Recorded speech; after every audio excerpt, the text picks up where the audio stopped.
योगी आदित्यनाथ ने कहा एसएससी युवाओं की बढ़ी भागीदारी, सभी सीटें हुई पूरी।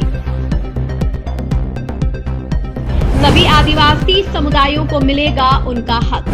मुख्यमंत्री योगी आदित्यनाथ ने कहा, पहले जब हम सरकारी नौकरियों के लिए विज्ञापन निकालते थे तो अनुसूचित जाति की सीटें पूरी तरह से नहीं भरी जाती थी। हाल ही में हमने 60,244 पुलिस कर्मियों की भर्ती की और अनुसूचित जनजातियों के लिए आरक्षित सभी सीटें अनुसूचित जातियों के युवाओं द्वारा भरी गई। यह दर्शाता है कि उनका शैक्षिक स्तर बढ़ा है और उनकी भागीदारी बढ़ रही है। सरकारी योजनाओं में उनकी भागीदारी बढ़ाने के प्रयास किए गए हैं जो पहले उन तक नहीं पहुंचती थी। इसलिए हमारी सरकार ने निर्णय लिया है कि उत्तर प्रदेश के सभी आदिवासी समुदायों को उनका अधिकार मिलना चाहिए। उत्तर प्रदेश में यद्यपि कम है, कुल आबादी की तुलना में आप देखेंगे तो काफी कम है, लेकिन मुझे अब देख करके प्रसन्नता होती है। पहले हम सरकारी नौकरी के विज्ञापन निकालते थे तो सरकारी नौकरी के विज्ञापन में अनुसूचित जाति की सीटें पूरी नहीं भरी जाती थी। अभी हाल ही में हम लोगों ने 60,244 पुलिस की भर्ती की और पुलिस की भर्ती में मैं देख रहा था कि जितनी भी सीटें अनुसूचित जनजाति के लिए आरक्षित थी वे सभी सीटें अनुसूचित जाति की ही युवाओं ने उसको पूरा भरा है, कोई सीट खाली नहीं थी।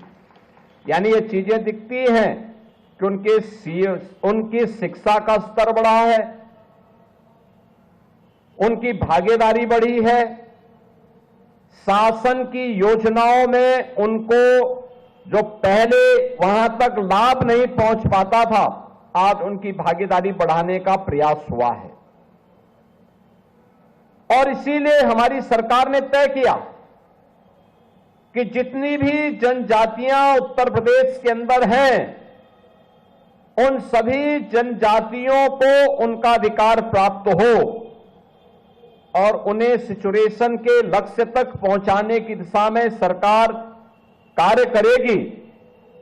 इसमें थारू, मुसहर, चेरो, बुक्सा, सहरिया, कोल या फिर गौड़, जितने भी जनजातियां हैं, इन सभी जनजातियों को शासन की सभी प्रकार की योजनाओं से पूरी तरह आच्छादित करने के लिए सरकार ने एक मिशन मोड पर अभियान चलाया और परिणाम है कि ज्यादातर जनजातियां आज के दिन पर विकास की योजनाओं के साथ उनकी कनेक्टिविटी, उनकी बिजली की व्यवस्था, उनके लिए पेयजल की व्यवस्था, उनके लिए पेंशन की व्यवस्था, उनके लिए राशन कार्ड की व्यवस्था, उनके लिए स्वास्थ्य के लिए आयुष्मान भारत की स्कीम और इन सब के साथ ही